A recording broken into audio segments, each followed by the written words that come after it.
Bonjour coach, Bonjour. on se retrouve ce vendredi pour faire le point hebdomadaire.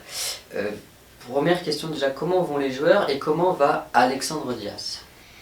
Comme on l'avait dit un petit peu mercredi, il a passé ses examens le mercredi matin pendant qu'on faisait l'interview et le verdict est tombé.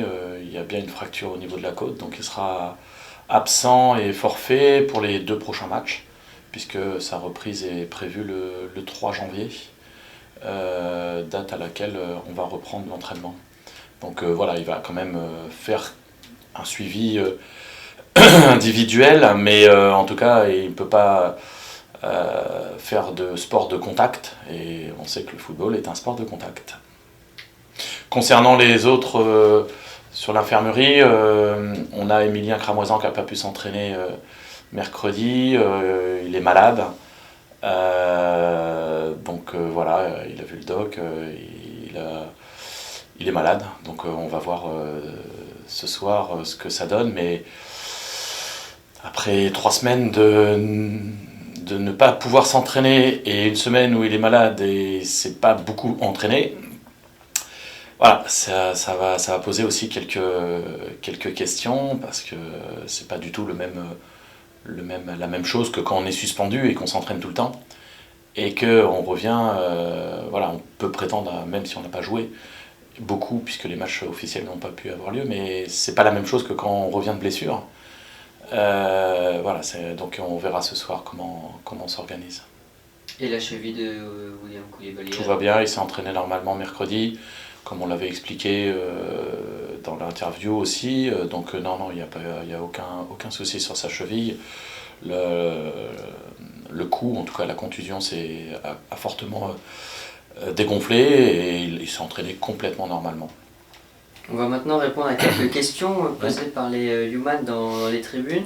Une première question de Fanch, il me semble, sur l'état d'esprit général du groupe pour rencontrer cette équipe de Saint-Lô. L'état d'esprit est bon forcément, puisque les résultats nous amènent à avoir aussi le sourire, et donc forcément l'état d'esprit est bon. Voilà, même les joueurs, j'oserais dire, qui ont des temps de jeu un petit peu moindres, ou en tout cas pas à la hauteur de ce qu'ils attendent, sont dans un état d'esprit malgré tout de travail. Ils savent qu'à un moment donné ils auront leur chance, ils auront la possibilité de montrer leur qualité. Lorsque l'effectif est vraiment au complet, c'est vrai que ça peut permettre à certains d'être pas complètement satisfaits de leur sort, mais l'état d'esprit de façon générale est bon. On doit être à notre 20e semaine d'entraînement depuis le début de la saison. Plus de 4 mois d'entraînement quasiment au quotidien, et l'état d'esprit est toujours avec beaucoup de rigueur, de l'exigence, du plaisir, afin d'avoir les meilleurs résultats possibles le week-end, et puis d'aller vers nos objectifs qu'on s'est fixés en début de saison. En parlant de l'objectif, justement, est-ce que c'est bientôt la trêve? Il reste 2 matchs avant la trêve hivernale, même si ça ne tombe pas forcément sur la mi-saison. Mais est-ce qu'il y a eu des objectifs de donner avant cette trêve, que ce soit en termes de points à prendre ou de classement à atteindre? On se dit on veut être dans les 5 premiers pour être serein.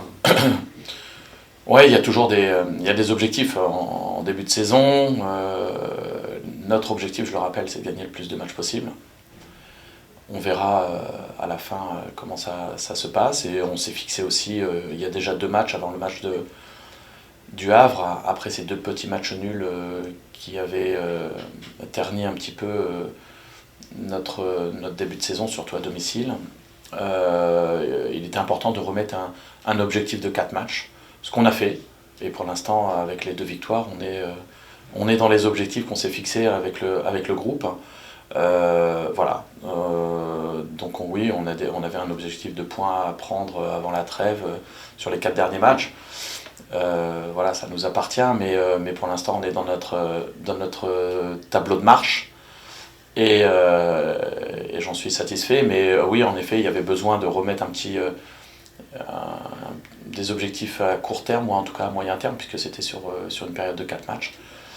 Ça tombait bien, entre le match du Havre, la petite coupure, le match de la semaine dernière, et puis les deux qui arrivent. Voilà, c'était aussi un moyen de se redonner des objectifs à court terme. Saint-Lô, c'est une équipe que l'on a rencontrée cette saison en Coupe de France. C'était aussi un déplacement là-bas. Doit-on s'attendre à une rencontre différente? C'est une question de Seken. Et également, en quoi les deux équipes sont différentes par rapport à ce début de saison? Et est-ce que vous percevez les Saint-Lois plus dangereux? Il y a beaucoup de questions. Ça ne sera pas le même match, ça c'est sûr, puisque quand on était en Coupe de France, on est sur un match sec. Il y a une qualification, alors que là, on est sur des points à donner. Donc les états d'esprit des uns et des autres sont différents. Il faut gagner un match pour se qualifier, et là, il faut prendre des points. Et des fois, un point, c'est aussi important. Donc il voilà, ça ne sera pas du tout le même match, ça ne sera pas la même équipe. En tout cas, sur les dernières compositions d'équipe qui a pu avoir lieu, c'est pas la même équipe, tout ça. Il y a des joueurs comme Bopu qui sont revenus, des joueurs comme Lombard qui n'avait pas joué contre nous, il me le semble, où il revenait de blessure, où il n'était pas complètement, s'il a joué contre nous, il n'était pas complètement rétabli d'une blessure. Là, ça y est, donc c'est pas les mêmes joueurs. Voilà, ça sera pas la même chose. Et puis aussi nous, je rappelle quand même que ce match-là, on avait fait une équipe avec 6 rotations.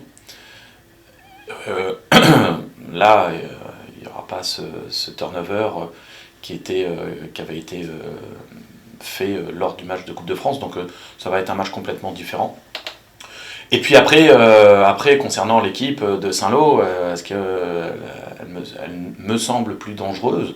Toutes les équipes sont dangereuses à partir du moment où on n'est pas à la hauteur de l'événement. Donc si on les laisse jouer, ils ont des bons joueurs. Si on n'est pas complètement dans le match et complètement dans l'état d'esprit qu'on souhaite, bien entendu qu'ils auront une équipe qui sera très très dangereuse. Ils ont des bons joueurs. Je regarde leurs résultats, ils marquent des buts. Bon, ils en prennent beaucoup, mais malgré tout, ils en marquent. Et une équipe qui marque des buts est forcément dangereuse. Voilà, voilà, je me méfie beaucoup de ce déplacement-là. En plus sur un terrain qu'on a vu et qui semble pas non plus être des plus beaux, en tout cas à cette période-là. Et que nous, ça fait 15 jours qu'on s'entraîne sur un synthétique. Donc il y a aussi ce paramètre à prendre en compte. C'est pour ça que ce soir on s'entraînera au Vaux de la Folie pour retrouver la pelouse et reprendre un petit peu nos marques sur pelouse. Mais voilà, c'est aussi c'est un déplacement qui va être difficile. Mais malgré tout, j'ai confiance au groupe, à l'équipe. Il faut, je pense, qu'on se mette vraiment dans un état d'esprit conquérant, dans un état d'esprit de faire le meilleur match possible, dans le comportement, dans les attitudes, c'est toujours pareil. C'est beaucoup plus important que la prestation globale footballistique. Mais voilà, il faut de l'engagement, il faut de l'agressivité dans le bon sens du terme, il faut de la solidarité afin qu'on soit une équipe difficile à jouer, comme je le répète, parce qu'on sait qu'on a aussi les qualités pour marquer à n'importe quel moment.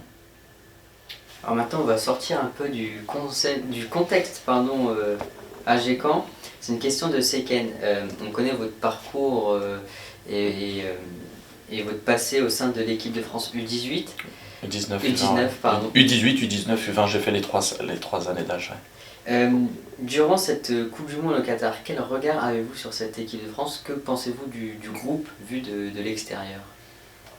Ça fait toujours bizarre parce que sur les joueurs sélectionnés, j'en ai eu beaucoup sous ma responsabilité lorsqu'ils étaient plus jeunes.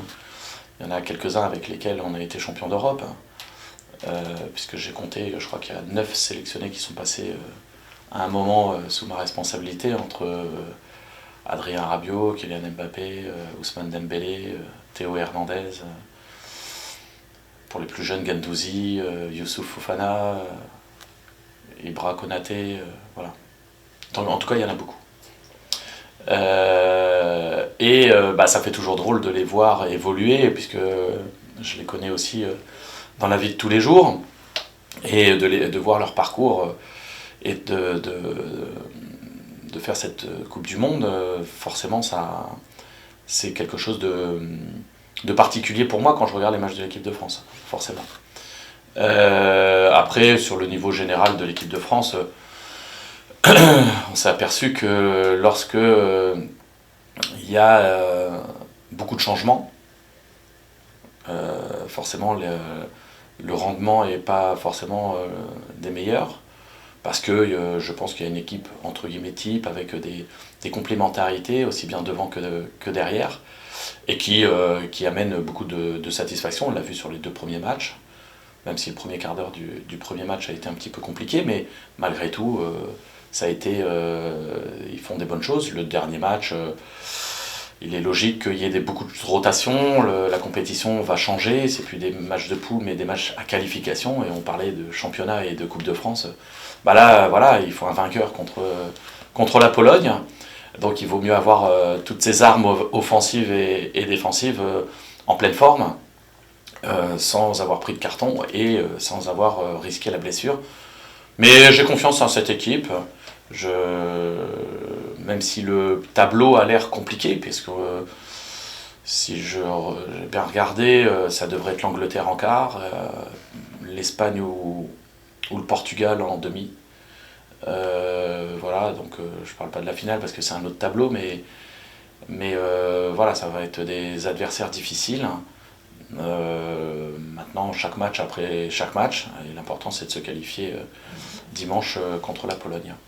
Et justement, est-ce que cette Coupe du Monde, c'est un moyen aussi pour le staff, le groupe de l'AGCAN de se rapprocher autour de matchs, autour de moments Coupe du Monde, comme l'a dit Sékine?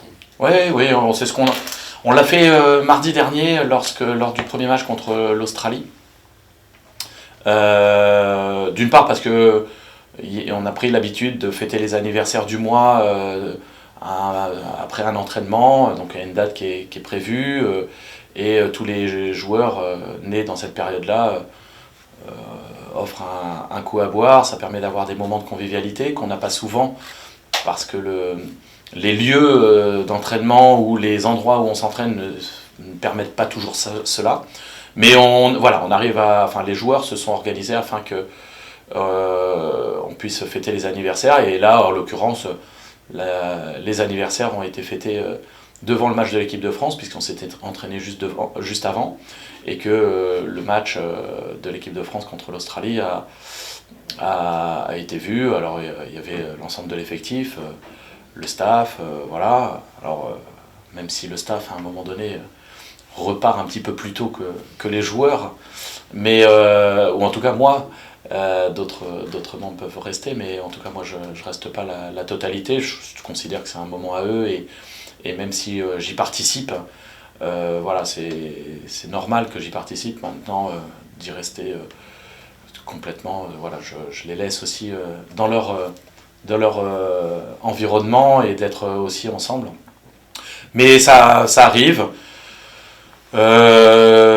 C'est arrivé en tout cas quand il y a eu le match de l'équipe de France. Après, c'est plus compliqué sur d'autres matchs, mais en tout cas, les joueurs sont attentifs aussi à ces moments-là. Très bien. Merci coach. On se donne rendez-vous demain à Saint-Lô pour la 10e journée de championnat.